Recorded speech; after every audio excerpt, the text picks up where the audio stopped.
Balancing your personal life with your professional life is key to making your ambition work for you.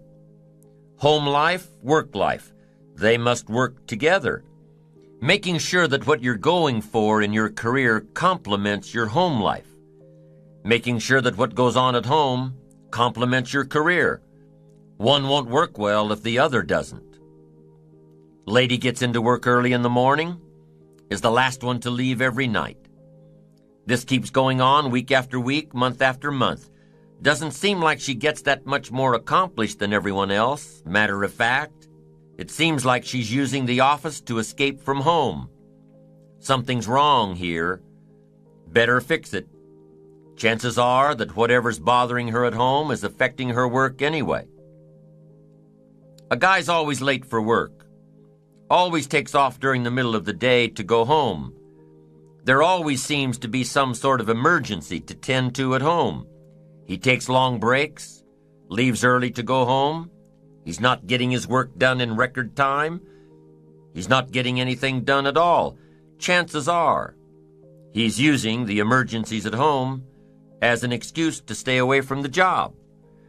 If something's wrong at work, fix it, if you can, or look for your solution elsewhere. If something's wrong at home, fix it. If what's going on at home is the result of neglect, admit it and fix it. Pay greater attention. If you need to go to counseling, go to counseling. Talk with your minister. Talk with a trusted friend. But remember that whatever the problem is at home, it probably didn't happen overnight. So make sure to give it some time in the healing. Be patient. Now, there's a balance between work time and home time, professional time and personal time. They both have to be working well in order to maximize your ambition and maximize your potential. Problems at home affect work. Problems at work affect home. Even when things are going well in both areas, sometimes special circumstances call for the work time to take away from the home time. And if that's the case, make sure everybody at home knows when to expect the light at the end of the tunnel. And if that extra project is really taking away from the family, make sure your family knows that their time will be paid back with interest. Psychologists have found two major things that we as human beings get the most happiness and satisfaction from. Two things. Number one, our work. Our contribution to society, our continued progress toward reaching our goals, our activity that generates our lifestyle, influence, power. And number two, love. The love we receive from our spouse, our children, our parents, our families, our friends. Knowing that one person or several people care about us, want to spend time with us. The professional goals that you've outlined for yourself take a lot of work. Your ambition takes a lot of work, discipline, skills, constant learning to improve yourself and develop yourself and improve your skills and develop your skills. You don't expect that your achievements will come to you on a silver platter. Working on the wish and the hope and the prayer philosophy? No. You know that your goals require constant attention and discipline every day. Or they'll what? They'll never come to you at all. You can't just come home at night after work, after a long day, and expect that your family life is growing just fine all by itself. You can't just expect that your personal life will grow and flourish without attention, without taking time to feed and water and weed out the bad stuff, the negative stuff that happens while you're away. No, creating the perfect personal life, family life, takes just as much attention as creating the perfect professional life. It takes love and nurturing and kindness and sincerity and caring. It takes all those things. And that's one of the biggest mistakes that happens today. People spend all their time, focus all their energy, give everything they've got. They give it all to the job. It can't work that way. Your family requires more than that. The investment we make in our personal relationships before they're put on paper is the investment we must continue to make. The more we give, the more we get. If you stop giving, guess what? You'll probably stop receiving too. So keep your investment in relationships and family active. That's part of the good life. What good is a mansion on the hill if you've got no one to share it with? It's no good.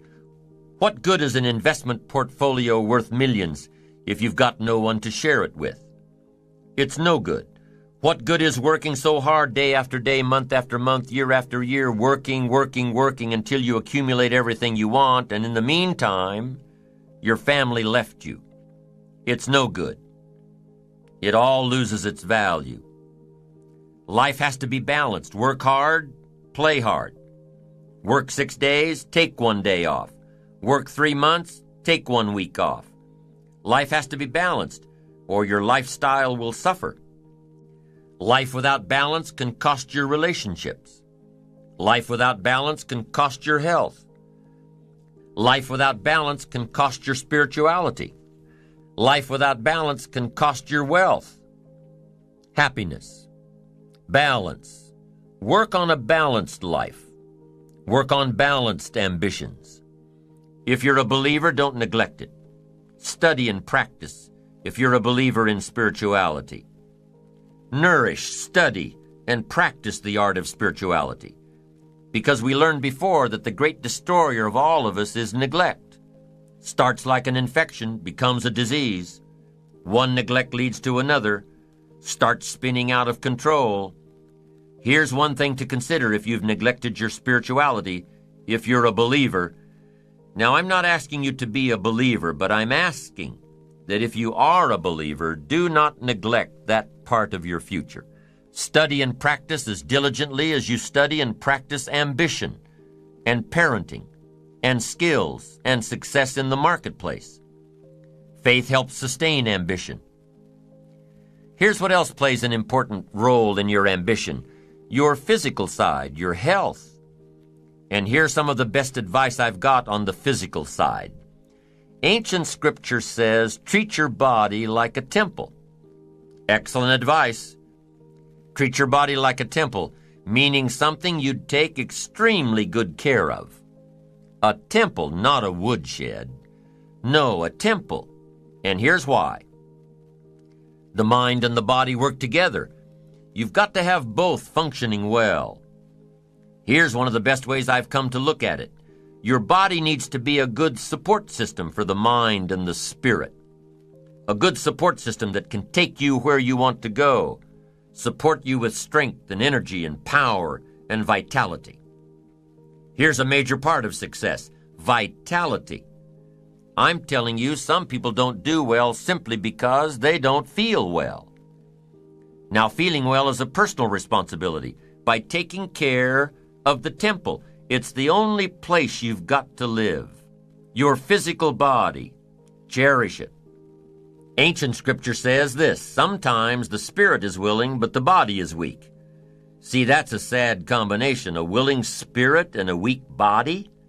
You can't think of a much more pitiful combination. You wake up in the morning and the mind says, let's go get 'em, and the body says, I can't even get out of bed. You now have to have a conversation with your body that says, that's the last time you're going to fail me. Give me the excuse that you can't get out of bed. I'll drive you to your knees to do push-ups until you're exhausted. I've got these plans for fortune and enterprise, and there's one thing I'm going to demand: a strong, unbelievably powerful support system. From now on, I'm going to have a support system that will take me wherever I want to go. Support me with power. Support me with vitality, strength, uniqueness, zest. Anything less than that, I will not settle for. I'm telling you, you've got to take care of this physical side because it's so important.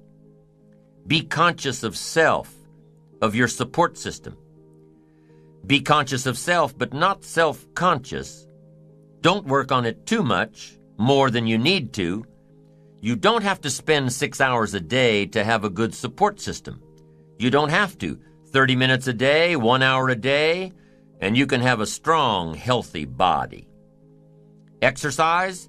You can do just a few simple things. Take the stairs instead of the elevator, unless you're on the 50th floor in New York. When you're looking for a parking space, don't look for the one that's right by the front door. Park a block away and get a little bit of exercise. But here's the best exercise program in the world, the one that'll work for you, the one that you'll do, the program that won't bore you or hurt you. If you don't like to jog, if your joints can't handle it, go for a walk. If you don't like to walk, take up swimming half a mile a few times a week. If you don't like exercise that seems like exercise, get into a sport, like tennis or racquetball or basketball or softball. You don't have to do too much, just enough to keep your body a good support system. Here's what else happens when you participate in a regular exercise program. You just plain feel better. Not just your body, but your mind. It's kind of a paradox, but the more physical activity you do, the less sleep you need. The more physical activity you do, the better your mind works. We've all heard of the runner's high. Well, it's true. 20 to 30 minutes of sustained activity starts releasing endorphins in our bloodstream. And endorphins are our body's natural secretion of morphine. No wonder they call it a runner's high. It is. Take care of the physical so that it becomes a happy support system. It'll have the muscle and the strength and the vitality to take you wherever you want to go, accomplish whatever you want to accomplish. Develop a good support system to take care of you, and make all of your dreams come true. Because you've got to have the physical. Okay, and here's what else you need to pay attention to in the physical. Those things that could hurt you, like overeating and smoking and too much alcohol. These things can destroy your temple just as surely as pure neglect.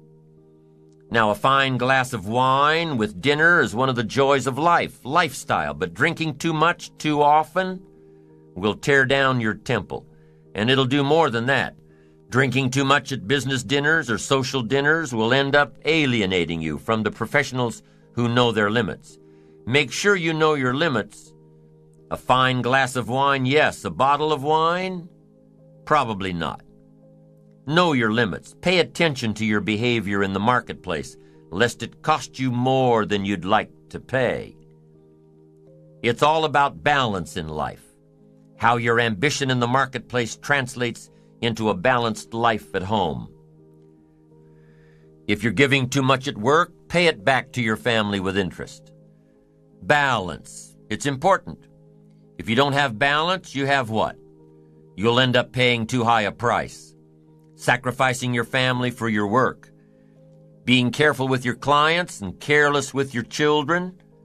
Without balance, there's a price to pay, and we must all pay the price, and sometimes the price is just too high. So evaluate the price before you begin. What must I give up to achieve this goal? What must I become? Evaluate it all. Now, do you think your disciplines at work can affect your personal life? Do you think the skills you perfect at work affect your personal life? Of course. The skills you bring from work have an enormous bearing on your personal life. All disciplines affect each other. Nothing stands alone. Everything affects everything. Everything matters. Yes, there are some things that don't matter as much, but there isn't anything that doesn't matter. Nothing at all. Be not casual in your approach to life and business and family. Don't be casual. Everything matters. How you treat your children will undoubtedly affect how you treat your clients. How you run your office will undoubtedly affect how you run your life. Now, I'm not talking about the incredible feelings of accomplishment. I'm talking about the tangible rewards of ambition. How wealthy should you be in knowledge and in spirit? As wealthy as you possibly can be. How rich should you be? In dollars and investments. As rich as you possibly can be. Now, I'm not talking greedy. I'm talking reward for success at the service of others, not at the expense of others.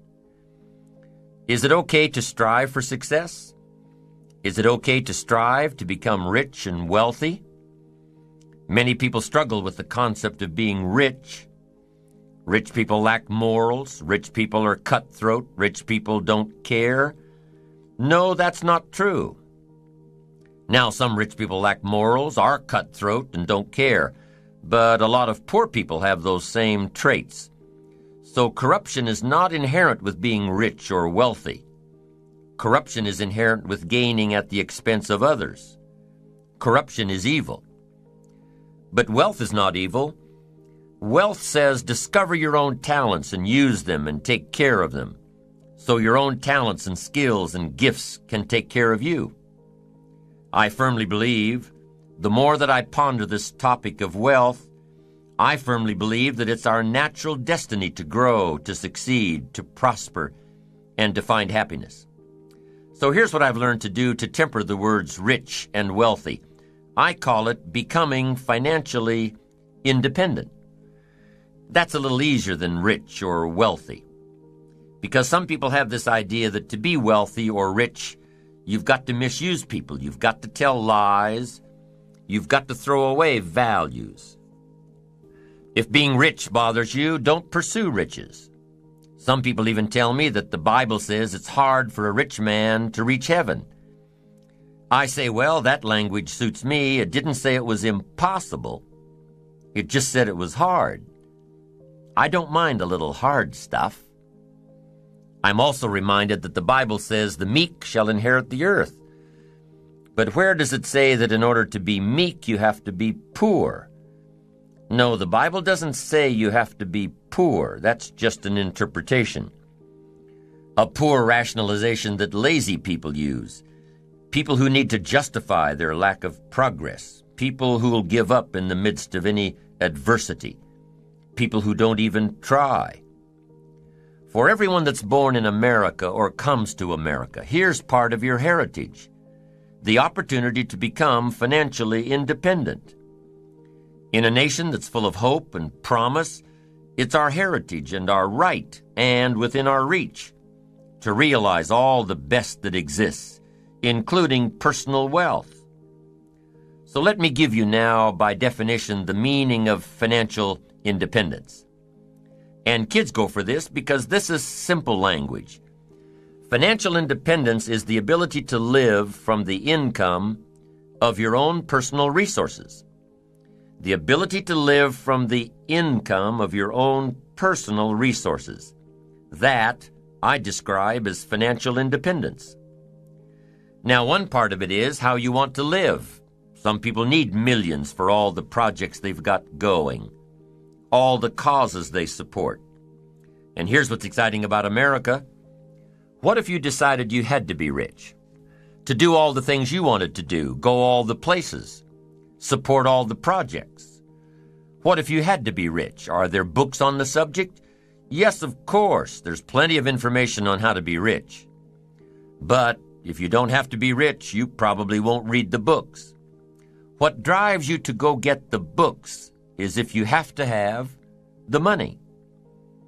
Now, some people don't need much money. I understand that. Some people lead modest lives. But financial independence, that, I think, is every American's heritage. Someday to become financially independent. The ability someday to live off the income of your own personal resources. Wow, it's freedom of the most exciting kind, financial independence. Now, to get there, I assume that you've got this money thing settled, that it's okay to be rich and wealthy. It depends on how you earn it, of course. Success at the service of others, not at the expense of others. Wealth by rendering wealthy amounts of service. Everybody has got to weigh this for themselves. I understand that. But let's say that you'd like to go for becoming financially independent. Here's number one. It's a matter first of philosophy. The philosophy of the rich. Rich people invest their money and spend what's left. The difference in your economic future is going to be not the economy. The difference in your economic future is going to be your philosophy. So now let me teach you some of the best philosophy I know. What to do with $1. To begin with, never spend more than 70 cents. And here's a good plan for the remaining 30 cents. I suggest you take 10 cents out of every dollar and give it to charity. Here's why. Nothing teaches kids character better than generosity.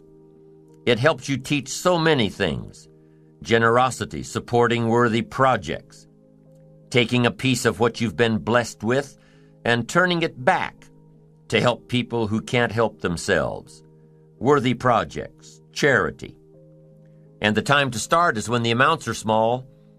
I'm telling you that if a kid understands this, he'll give you a dime out of every dollar. Once they understand, and it's easy to give a dime out of $1. It's a little tougher to give 100,000 out of 1,000,000. Somebody says, oh, if I had 1,000,000, I'd give 100,000. I'm not so sure. That's a lot of money. We'd better start you early so you'll be ready when the big stuff comes. So 10 cents for charity. Here's the next 10 cents. 10 cents for active capital. Active capital. Active capital to try to make a profit. We live in a capitalistic society where the money belongs in the hands of the people, not in the hands of the government. So you should turn part of your wages into capital and turn capital into a profit-making enterprise. It can be a piece of property. It can be anything. Buy, sell. It doesn't matter what it is. Try to show a profit. And this is where I teach kids how to have 2 bicycles, one to ride and one to rent. Active capital fund. Because here's what I teach kids. Kids will be happy to learn this. Profits are better than wages. Kids need to know that. The benefits of living in a capitalistic society. Kids can start a Kool-Aid stand before they can get a job. Kids can clean out their rooms, have a garage sale to earn some profit. It doesn't take a kid long to figure out that profits are better than wages, better than allowances. And that's what America is all about, a profit. And here's what's exciting about making a profit. You can make a profit long before you can legitimately earn a wage. There are no limits. Your profits can sometimes accelerate much faster than your wages. Teach your kids early. Profits are better than wages. Wages make you a living. Profits make you a fortune. And we should all try our hand at making a profit since we live in a capitalistic society. How long will it take to triple your wages currently? A while. But profits, there's no limit. My gosh, once I understood this, I went bonkers. Profits. The whole world benefits if we all leave more profit. Leave a profit. Make a profit. I talked to a man who rents a lot of apartments. He said, Mr. Rohn, you wouldn't believe it. Most people, when they leave the apartment, it's trashed. I said, you've got to be kidding. He said, no. What a reputation. Everything you touch turns to trash, gets dirty. Got to turn that around. One of the best ways to train yourself is to leave a profit. A friend of mine has made money on every car he's bought. Why? Because when he traded it in or sold it, it was always better than he found it. It was always better than he found it. The key for parents is to touch a life and leave it better than you found it. Touch a business and leave it better than you found it. Touch a job and leave it better than you found it. Whether you stay 6 weeks, 6 months, 6 years, always leave it better than you found it. Make a contribution. Leave a profit. What a world this would be if everybody left a profit, not a piece of trash. Now here's the third 10 cents. And you can become as wealthy as you want. The first 10 cents goes to charity, the second 10 cents goes to active capital, and the third 10 cents is for passive capital. Passive capital means let somebody else use some of your money. You're the passive partner. They're the active partner trying to make a profit. They'll pay you interest. And one of the most valuable things for your future is called compound interest. Nothing more valuable. And I suggest 10 cents for passive capital. Let someone else use it. Pay you interest on it. Now here's what else I teach kids. It's a Bible philosophy.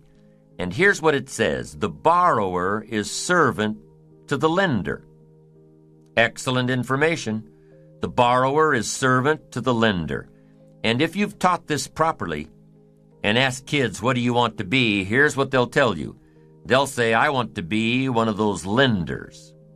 That's the power position.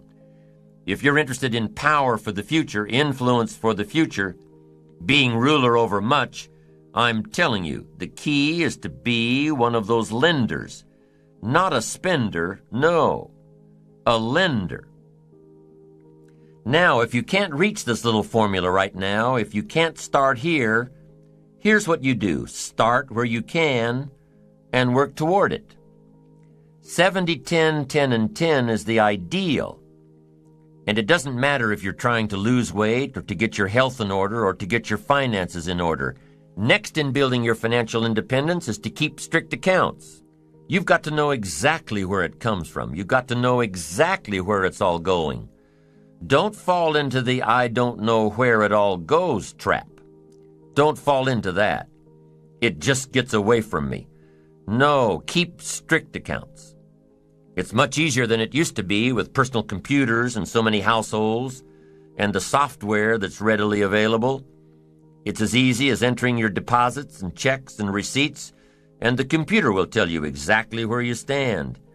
And it does more than that. If you're really wondering where it all goes, the computer will tell you that too. Most of the programs let you categorize your expenditures. Print it out, and you'll know exactly by category where it all goes.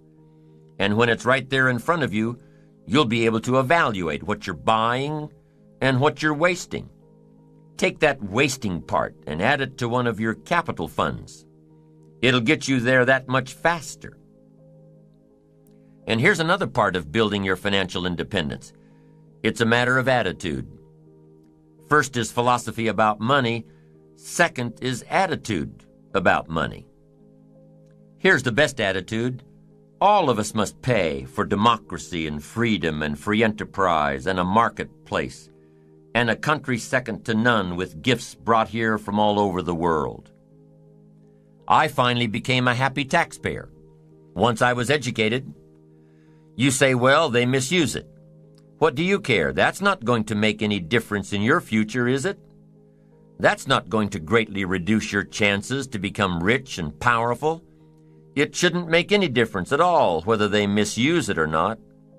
Sure, we need to vote well so the country is run as well as possible, and there's as level a playing field as possible, but what if there isn't? I'm telling you, you can't base your life on that. Vote well and then chart your own course. Vote well and take charge of your own life. We've all got to pay. And after you pay your taxes, pay yourself first. Take care of the 30% first, or whatever percentage you can start your plan with. Take care of the stuff off the top first, and learn to live off the rest. Make your investments, whatever size they are, before you pay your bills. Give to charity before you buy the extra things you want. A man I know has an MBA from Harvard and an engineering degree from MIT. Smart guy. Semi-retired now and doing what he likes best, teaching. He teaches college courses in economics and business planning. But when he teaches economics, he also teaches personal economics. This is what he starts his classes with. Decide how you want to live now versus how long you want to work. Decide how you want to live now versus how long you want to work. This means if you want to spend everything you make now, you'll have to work longer and harder. If you spend everything you make now, you'll have no choice but to work longer and harder. But if you start investing in your financial future now, you'll have the choice between retiring early or traveling more or continuing your career or starting a new career later in life. Once again, it all comes down to choices. Think tomorrow today and live better tomorrow. Here's the next thing to think of when you're planning your economic future. Be careful with your credit cards. Selling money is big business. You probably get invitations in the mail to sign up for a new credit card a couple of times a month. Having some credit cards is important, especially if you travel. It's safer than cash. It's easier to track than cash. But be careful. I know that's hard. When you buy something with a little piece of plastic, you don't feel the effect until you get the bill. So make sure that whatever you buy, you're still happy with your purchase after you get the bill. And be careful with credit. It's the easiest way to get into debt. Go into debt strategically, not habitually. If your business is high risk, if you're an entrepreneur whose career requires a great deal of risk and a great deal of strategic debt, keep the debt in your business and out of your personal life. I know this one's hard too, because for most entrepreneurs looking for capital, the lender requires you guarantee the debt personally. So plan your debt just as you plan your fortune. Here's another point to remember in becoming financially independent. It's hard to get rich fast. It's easy to get rich slowly. 70, 10, 10, and 10, or whatever percentages you're working with. It doesn't happen overnight. With conservative investments, it takes a while. It takes discipline to keep adding value to your future. A little every month, a little every month, a little every month. It takes time to build your fortune, your financial independence. There's a saying about investing, time, not timing. The saying says time, it takes time. Now, if playing the stock market is what you do, then you know that timing is a whole other ball game. But for the average person, it's time. A study was done a while back that analyzed stock market investments. The study took two scenarios into consideration. The first one took place over 40 years. In the first scenario, stocks were bought at the very worst possible time and sold at the very worst possible time. Bought high and sold low. And after 40 years, the average return was around 10%. Scenario 1 dealt with time. Now, in the second scenario, stocks were analyzed over a 10-year period. The second scenario dealt with timing. Stocks were purchased at the best possible time and sold at the best possible time. After 10 years, the average return was around 10%. Be patient in building your financial independence. It will come small steps at a time, little advantages after little advantages. It's hard to be patient, but it's just like building your ambition and achieving your goals. It happens one step at a time. And what if patience has nothing to do with building financial independence? What about those trust fund babies that are handed their financial independence on a silver platter, never having to work a day in their lives? First car is a Porsche. First house is a mansion. First job is at daddy's company. What about those people born rich? Some guy says, "It isn't fair that I'm working like crazy all day, all week, all month, all my life. It just isn't fair. I'll never have that kind of money." Well, some things aren't fair.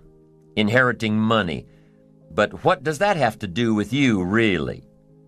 If your goal is to have greater financial independence than some of those you know, then you'd better start working harder and smarter on your goals, your own visions, and stop pondering what's fair and what isn't.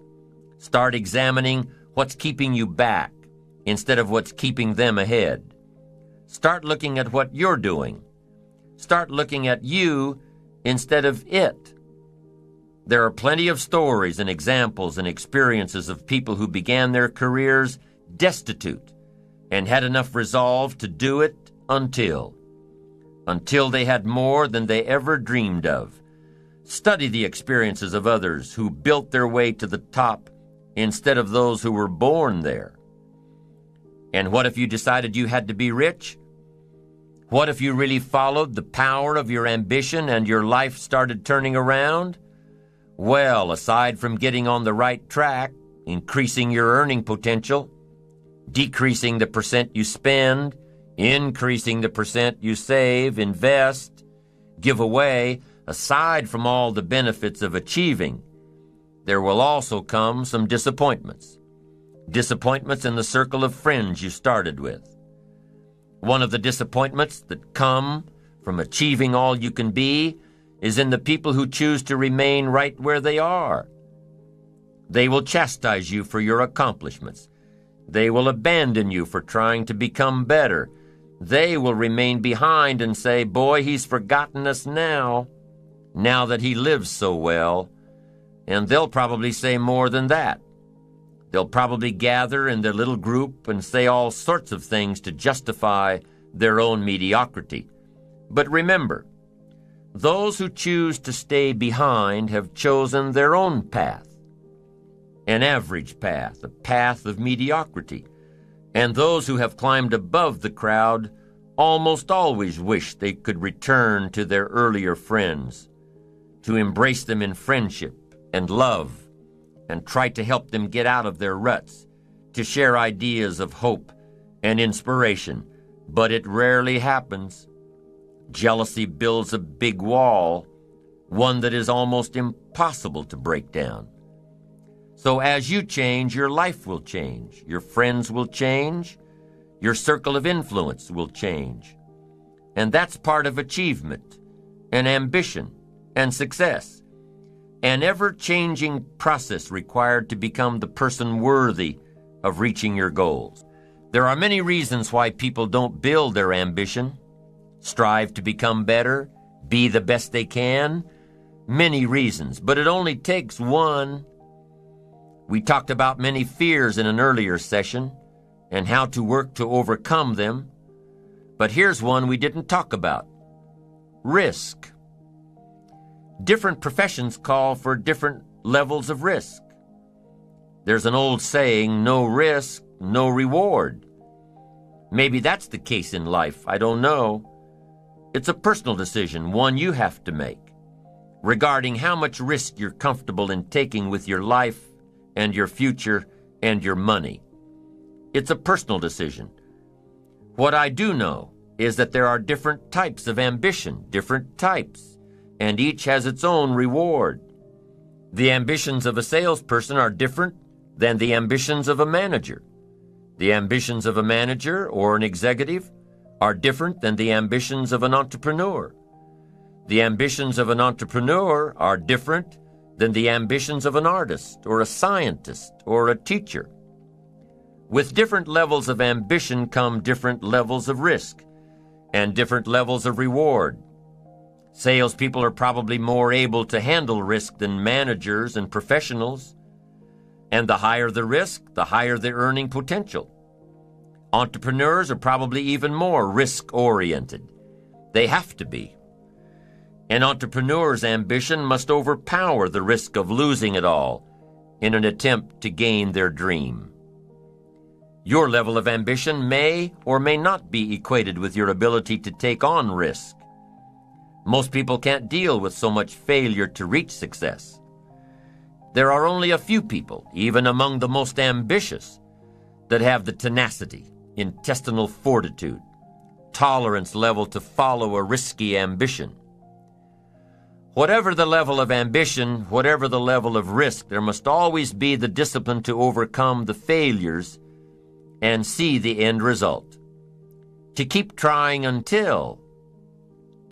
Jonas Salk kept working through his failures until he developed the polio vaccine. Whatever your level of ambition, keep doing it until you get there. The riskier the ambition, the greater need for stability in your personal life. If you've got everything on the line in your business, you'll want to make sure everything is in line at home. Remember, the first step is to define a plan. It may not be ideal, but you're taking the first steps. And when you follow your plan,